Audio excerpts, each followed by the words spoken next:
안녕하세요. 내 변호사 박주연 변호사입니다. 오늘은 정말 많이 쉽게 당하는 보이스피싱 유형 한 가지를 소개해 드리려고 합니다. 아직도 보이스피싱 당하느냐 이렇게 생각하시는 분들도 있는데 그 방식이 진화되고 있어서 새로운 피해자들이 계속해서 생기고 있는 것 같습니다. 이 사건은 제가 피고인으로서도 많이 했던 사건이지만 피해자로서도 많이 했던 사건 유형인데요. 제 유튜브를 보시는 분들은 절대 같은 피해를 당하지 않았으면 하는 마음에서 준비해 보았습니다. 먼저 모르는 번호로 전화가 옵니다. 나는 어디 검찰청 누구 수사관이다. 당신 계좌가 범죄에 연루돼 있기 때문에 당신이 이 범죄에 가담하지 않고 피해자라는 점을 증명해야 된다. 그리고 또 당신 앞으로 영장이 발부돼 있으니 이 절차는 굉장히 중요하다. 어려운 것은 아니기 때문에 말하는 대로 따라하기만 하면 된다. 라고 합니다. 물론 지금 여기까지만 들어도 나는 어디 검찰청에서 누가 전화하면 바로 전화를 끊는다라고 하시는 분들도 있겠지만 생각보다 그 목소리 같은 게 굉장히 신뢰감이 있고 또 여기에서 의심을 가지면 못 믿겠으면 검사를 바꿔주겠다라고 해서 검사가 전화를 받습니다. 지금 당신 보이스피싱 범행 같이 했다고 생각이 들어서 억울한 것 같으니 우리가 피해자인 걸 증명할 수 있게 해주려고 하는데 우리가 시간이 많아서 뭐 이런 걸 하는 줄 아느냐, 하기 싫으면 하지 마라, 그냥 우리는 영장 발부돼 있으니까 집행하면 된다, 약간 겁을 줍니다. 그러면 무슨 말인지 이제 들어보기는 하죠. 당신 계좌에 얼마의 돈이 있을 텐데 그 돈이 범죄 수익이 아니라는 점을 증명해야 된다. 그렇기 때문에 어느 계좌로 보내라, 나중에 피해자라는 게 증명이 되면 전부 다 환급해 주겠다. 그렇게 해서 돈을 보내죠. 그럼 이제 이미 사기를 당한 겁니다. 그런데 여기에서 그치지 않습니다. 당신 명의로 대출이 조회가 되는지를 알아봐라. 이미 범죄에 연루되어 있는 것으로 판단이 돼서 금융감독원에서 대출이 되지 않도록 조치를 해놨을 거다.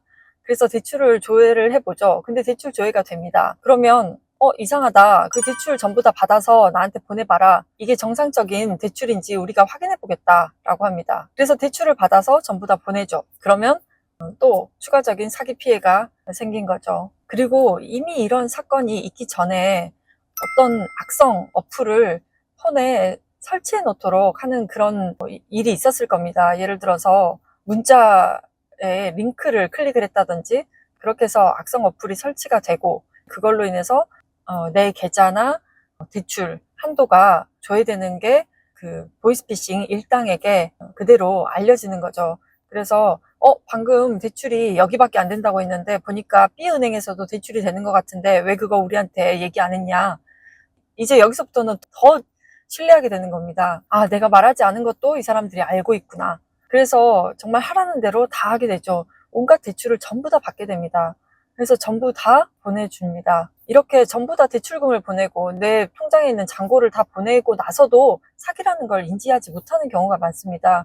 왜냐면 환급 절차를 해준다고 하니까 기다리는 거죠. 그리고 계속 연락이 됩니다. 그런데 연락이 두절되는 시점이 됐을 때 비로소 사기 당한 걸 알게 되는 겁니다. 또 어떤 사건의 경우에는 이제 피해자 환급 절차가 진행되니까 어느 은행으로 가셔라. 가서 얘기하면 돌려줄 거다 라고 해서 은행 가서 얘기를 했더니 당신 지금 보이스피싱 당해서 여기에 오신 것 같다. 지금 바로 경찰에 신고해라 라고 해서 경찰에 신고한 사례도 있습니다. 그만큼 농락당한 거죠. 경찰에 신고할 수 있는 것까지 안내를 해주는 거잖아요. 제가 이런 사건을 보면서 왜 속을 수 있었을까라고 생각을 해보면 내가 범죄에 연루된 적이 없기 때문에 피해자라는 점만 증명하면 될 것으로 생각이 들고 또 영장이 발부돼 있다고 해서 겁을 먹는 것 같습니다.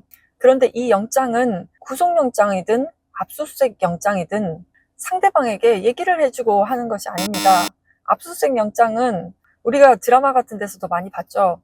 압수수색 영장 들고 갑자기 찾아가서 압수하고 수색하는 것입니다. 구속영장도 이미 체포된 피의자도 있겠지만 체포되지 않은 피의자의 경우에는 구속영장을 가지고 잠복 근무를 하고 있다가 나타나면 그 자리에서 바로 검거해서 구속하는 것입니다. 그렇기 때문에 이렇게 친절하게 당신 앞으로 영장이 발부되어 있다라고 알려주지 않습니다. 그리고 검사실에서 당신 앞으로 어떤 사건이 접수가 돼 있다, 이런 전화가 절대 오지 않습니다. 보통은 믿게 하기 위해서 아까 말씀드린 것처럼 이전에 설치되어 있는 어떤 악성 어플이 있고 내 말 못 믿겠으면 무슨 사이트 들어가서 조회해봐라 이렇게 할 때 본인들이 얘기하는 게 그대로 조회가 되는 겁니다. 그래서 믿게 되는데요. 애초에 나에게 이렇게 다 전화로 설명을 해주지 않고 출석을 요구합니다. 보통은 내가 어떤 사건에 연루돼 있다. 그러면 경찰에서 연락이 옵니다. 언제까지 출석하세요. 절대 전화로 물어보지 않습니다. 단순히 참고인 정도였을 때 전화 조사를 하는 경우는 있지만 일반적으로는 전화로 모든 걸 조사하고 알려주고 당신 앞으로 영장이 발부돼 있다. 이런 말을 하지 않습니다. 그래서 이유를 불문하고 검사실에서 전화가 왔다. 어느 검찰청에 누구 검사다. 누구 수사관이다. 찾아볼 필요도 없습니다. 바로 전화를 끊으셔도 되겠습니다.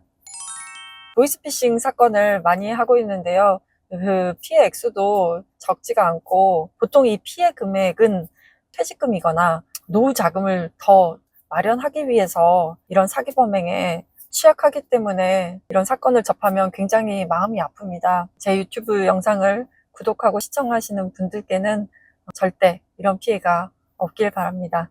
그럼 다음 영상에서 뵙겠습니다. 감사합니다.